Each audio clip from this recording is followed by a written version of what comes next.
SVG-TV's news for Friday, February 7th, 2025. I'm Triska Campbell with the details. Judgments on the vaccine mandate case will be delivered by the Court of Appeal on Wednesday, January 12th, 2025. That is the date set for the Court of Appeal sitting for St. Vincent and the Grenadines. 9 public servants, including teachers, are listed as respondents in the case, challenging the government's vaccine mandate that was implemented in an effort to curb the spread of COVID-19. The case has sparked widespread debates, with many questioning the balance between public health safety and individual rights. During the pandemic, the government, under its statutory rules and order SR&O number 28 of 2021, as a public health measure, required that some categories of public sector workers, including teachers and police officers, take a COVID-19 vaccine in order to continue working. President of the St. Vincent and the Grenadines Teachers Union, Oswald Robinson, expressed his satisfaction with the announcement of the date for the ruling, stating that it was a critical moment for both workers and citizens of the country. So it's a great feeling to hear now we're going to have a hearing next week, Wednesday, the 12th of February, and we are in high spirits. We are re-energized. We're very happy, excited. We're looking forward for this victory, because our members and the workers of this country would have been suffering for too long. And this is the time for redemption. This is the time of triumph. And we're looking forward in good faith, by God's will. We know that the judgment will come, and it will come. Took a long time, but we always believe that patience is virtue. 9 months ago, the appeal court reversed the judgment after hearing extensive arguments from lawyers representing both the appellants and respondents during the hearing. The court examined whether the vaccine mandate infringed on constitutional rights, including the rights to privacy and bodily anatomy, versus the government's responsibility to protect public health. I mean, I think people, if you really have a heart, and you really want to end suffering, I mean, why do you want to prolong? Because the people would have suffered so much, and the Prime Minister himself said he loved people. And if you really love the workers of this country and the private sector, which is the engine, of national development, let the people go back to work. Accept your losses and let us go back together, because so many people are hurting. You have people, children in universities, in colleges right here, in schools, can't provide for their children properly.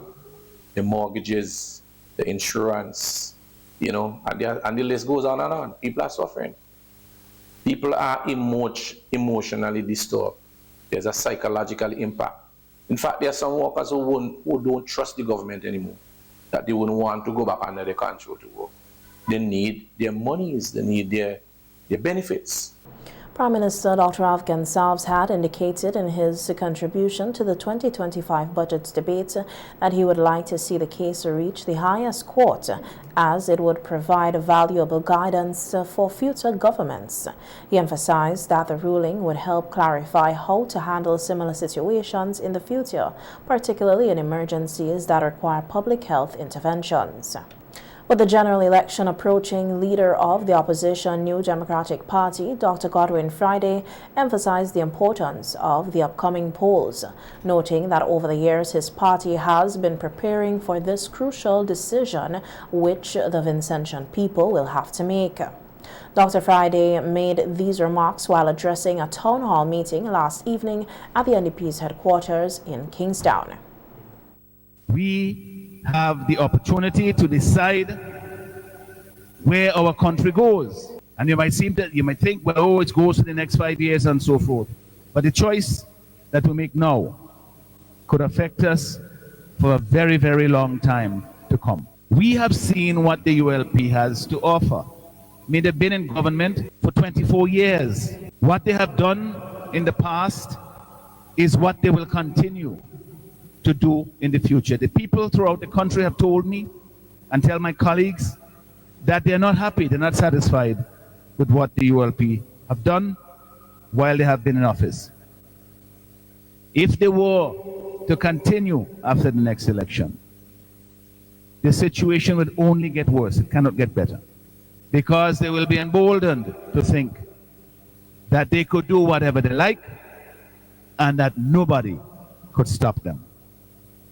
You see that sentiment already in the present makeup, the attitude of the people in the government presently. I want a better future for the people of our country. I want a better future for our young people.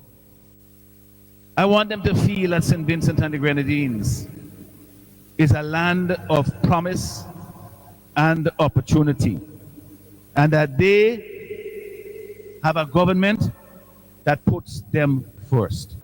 Dr. Friday stated that the current government is out of touch with the needs and concerns of the people. Because all you have to do is talk to the people around the country and you understand what you have to do as a politician.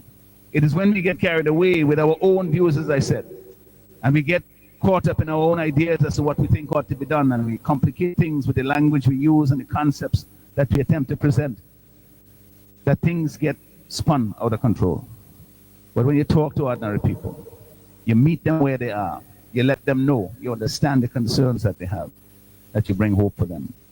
And I want to believe that the young people in this country are beginning more and more to see that the hope and future for St. Vincent and the Grenadines lies with the new Democratic Party. So, what have we had? We have a clear choice to make.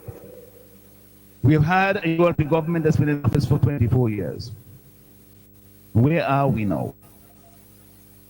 Are we better off today? We were 20 years ago, for those of us who can remember that, or even 10 years ago. Most of the people, if we are honest, would say that we are not better off. We have seen mega structures that have been put up around the country. We have heard the boasts about being on all kinds of international bodies and the pamper setting of politicians who get carried away with their own intentions. But when we ask the ordinary people, are you better off? Do you really feel better off today than you did 10 years ago or 20 years ago? And the answer that you will get from the vast majority of the people is that they are not. Understand, some people are doing well. Those who are on the gravy train, they are doing very well. They're enjoying the good life. And that circle is getting smaller and smaller. And so most of the people are being left out of what little progress or prosperity that has been generated in the country. The NDP leader also stressed that his party is offering a better alternative to people of St. Vincent and the Grenadines, which he believes will make their choice at the polls much clearer.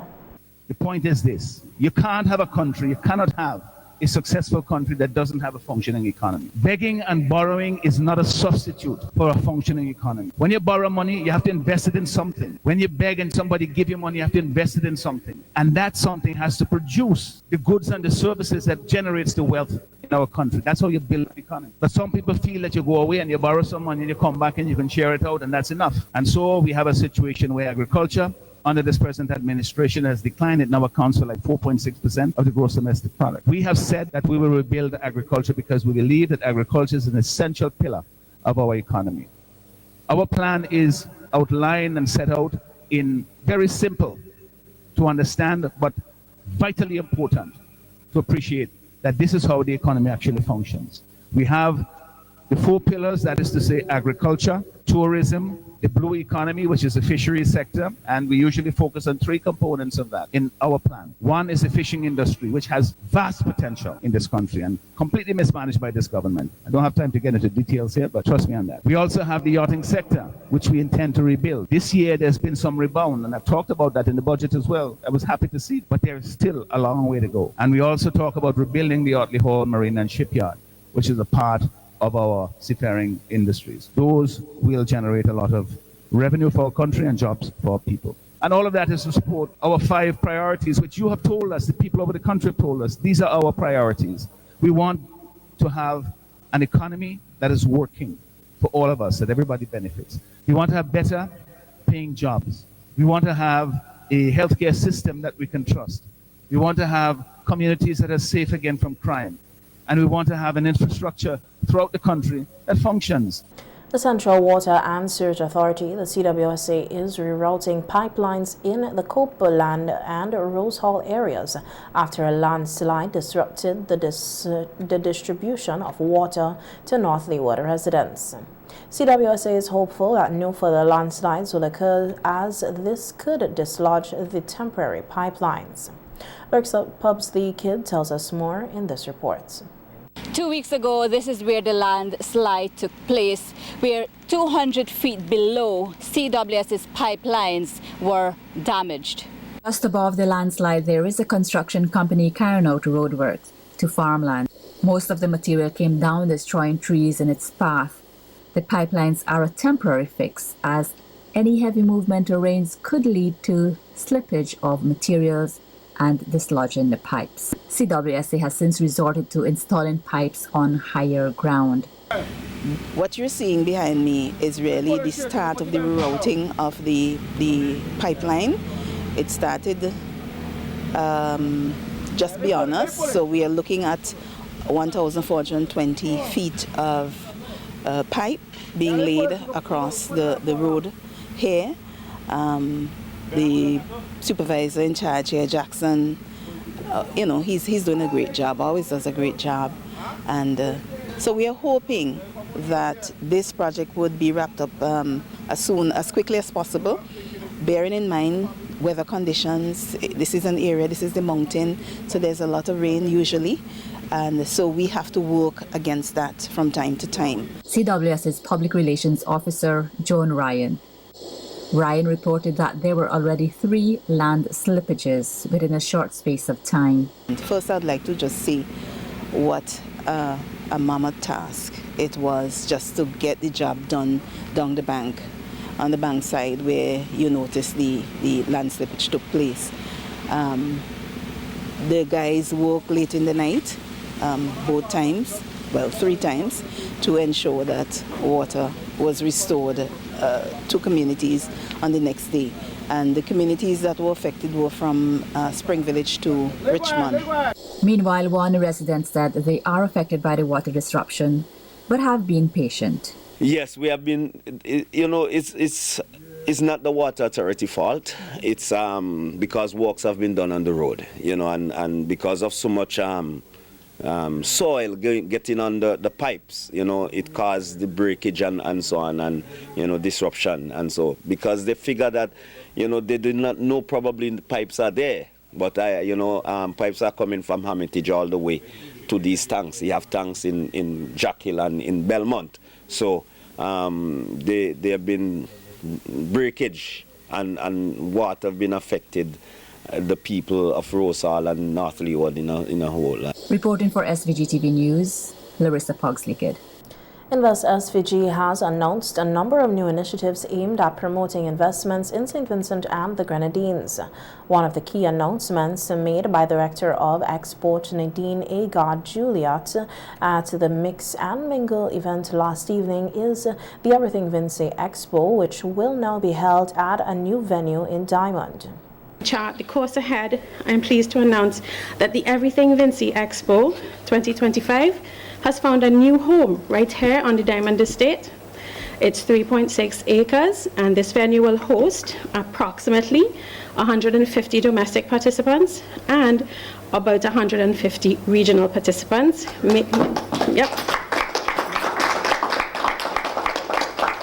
This will make it one of the largest expos Invest SVG will be hosting thus far, and it also, with growing and gaining momentum, it begins to rival the Trinidad and Tobago manufacturers TIC that's hosted every year around July. So we're actually giving ourselves opportunity for growth to rival an long-established trade show such as TIC, and I think we deserve an applause for that because we're actually giving TIC a run for their money.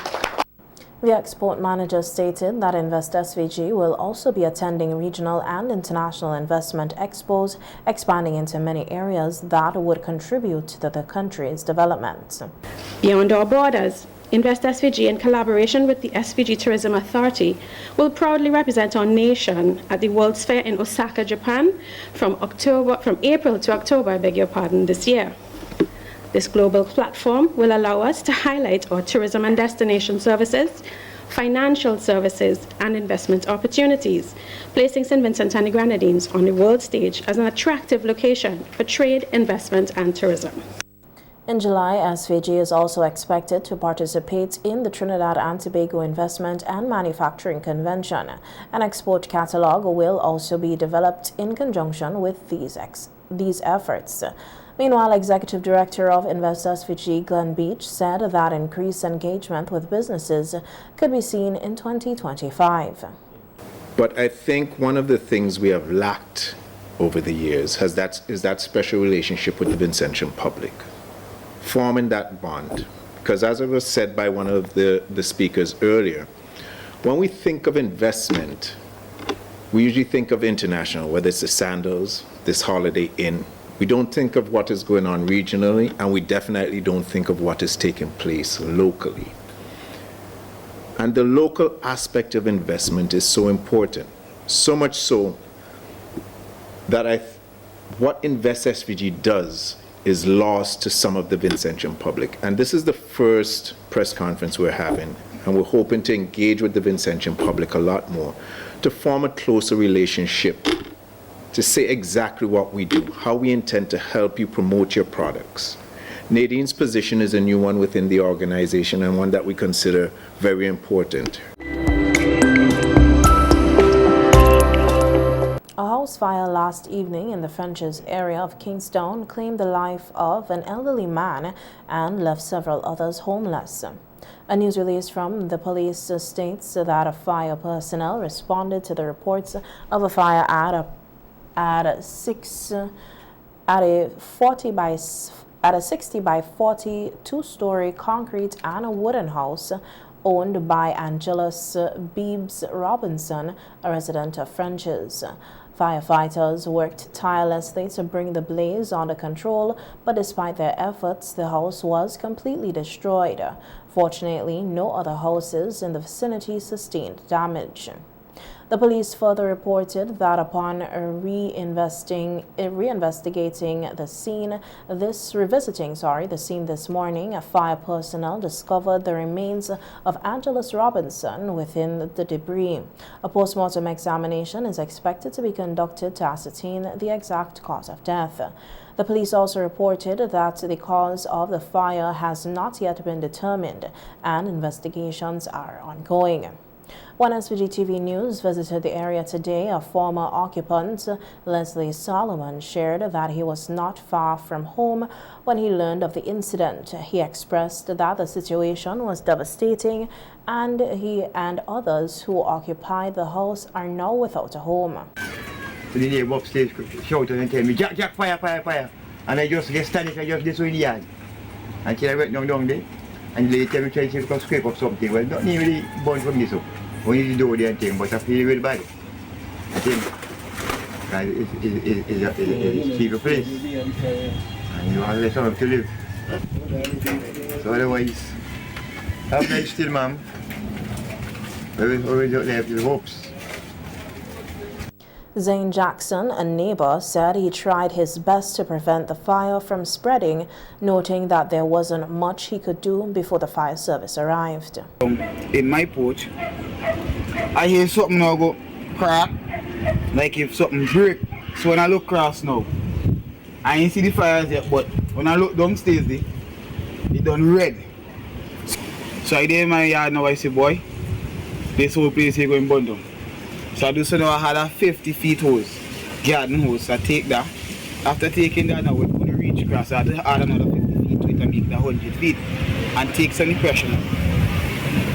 When I listen and turn on the water now to come and out down here now they end up and catch too. For this here because the fire don't run, come up on top the fence here, come up on top the tree and take over the house here. So now I had to run out here now and there. In this yard here now, trying to wet this here and still come around here now to wet this here because this here burning. By the time now it's just me alone. No firefighter, no fire truck, nothing, just me alone. Fighting the fire, no gears, nothing, just sneakers and t-shirt, short pants. So I didn't know. I wet it. Eventually along the way now the fire truck come. After the fire truck come now they set up the cell to get itself organized. So when the firefighter turned to me now and said, young man, thank you for doing what you're doing, because if it been for you, the whole house along with the other one here now would have burned down. Another neighbor who almost lost her house to the fire said the situation could have been far worse had it not been for the efforts of neighbors attempting to assist in putting out the flames. About 10 minutes after, and well, I saw the house basically engulfed in flames. It sort of hugged my house. It was the flames were coming around my house, and to get into my house I had to actually jump over my gate, run in the back, run through the house. Flames, it cracked up all my window panes on this side. It started to catch my fence. All my trees I had to cut down, right? And my next door neighbor was actually out in my roof, wetting it actually. Another neighbor was wetting it from overhead. And well, we fight it. It could have been worse. Meanwhile, another fire in the community of Glen destroyed a music studio owned by renowned musician Darren Andrews. In a telephone interview with SVG-TV News, Andrews said that he was outside with his dogs when one of them alerted him to a fire in the studio. And I noticed my dog started acting up. One of the other dogs started acting up and like alerting me. And when I came around to look, I noticed I saw smoke coming out of the window. And I decided to investigate. When I found my arrival, I realized there was a lot of smoke and fire inside the room. And I immediately ran for a garden hose and started pouring water and calling for help. And after the fire was extinguished, I realized that most of my musical equipment, including violins, keyboards, speakers, my iMac, my hard drives, keyboard stands, speaker stands, lights, etc., they were all destroyed. Andrews said it is heartbreaking to see all of his hard work go up in flames. Knowing that I worked so hard to build what I have, you know, and from having so many instruments and so many violins to not having any at all. You know, it's really heartbreaking. I had my own time to sit and shed a tear. But going forward, I know God don't give us more than we could bear. So I know later will be greater. So my thing is right now, I'm just going to try my best to rebuild as best as possible. I have my clothes. I separated my performance and my suits and so forth. I separated all those from my regular everyday clothes. So I have a section in the studio where I have my suits, I have my speakers, I have my keyboards, I have my computers, I have my lights and so forth. So all those were destroyed. A lot of the smoke and so forth went out and messed up some of my paintings on the wall, some of my pictures, my wedding photos, my academic degree got burnt, and all my awards got burnt. Yeah. The Royal St. Vincent and the Grenadines Police Force is investigating the circumstances surrounding a fatal shooting that occurred in Edinburgh at approximately 3 p.m. on Thursday, February 6th. A news release says the police promptly responded to reports of gunfire in Edinburgh in the vicinity of the Catholic Pastoral Center. Upon arrival, officers discovered Carl Quao, a 23-year-old resident of Edinburgh, who had sustained multiple gunshot wounds about his body. He was later pronounced deceased at the scene by the district medical officer. The police say during the incident, a minor also sustained an injury and was treated at the Milton Cato Memorial Hospital. The individual has since been discharged. According to the police, the crime scene unit processed the area and collected several exhibits to assist with the ongoing investigations, noting that investigators are determined to pursue all available leads, and a post-mortem examination is expected to be conducted to determine the exact cause of death of Kwao. The SVG Police Force urges anyone with information that could assist in this investigation to come forward. Meanwhile, the SVG Police Force says it has made a significant breakthrough in the investigation into the 2022 double homicide of Elon Barber and Daniel Skerritt of New Montrose. The law enforcement agency says following extensive investigations, Omari Sergeant, a 26-year-old laborer of New Montrose, has been arrested and formally charged in connection with the murders. He was expected to be arraigned today at a serious offences court. The investigation stems from an incident that occurred on Monday, May 16, 2022, when two masked armed men with guns approached Barber and Skerritt in the vicinity of Monkey Pulse Bar in New Montrose. Several gunshots were fired, resulting in both men sustaining multiple gunshot wounds. They were transported to the Milton Cato Memorial Hospital, where they were later succumbed to their injuries. Post-mortem evaluations performed on the deceased men determined that they succumbed as a result of gunshot-related injuries. The SVG Police Force says it remains dedicated to ensuring that those responsible for violent crimes are brought to justice, and is asking that anyone with additional information that could assist in the matter to come forward.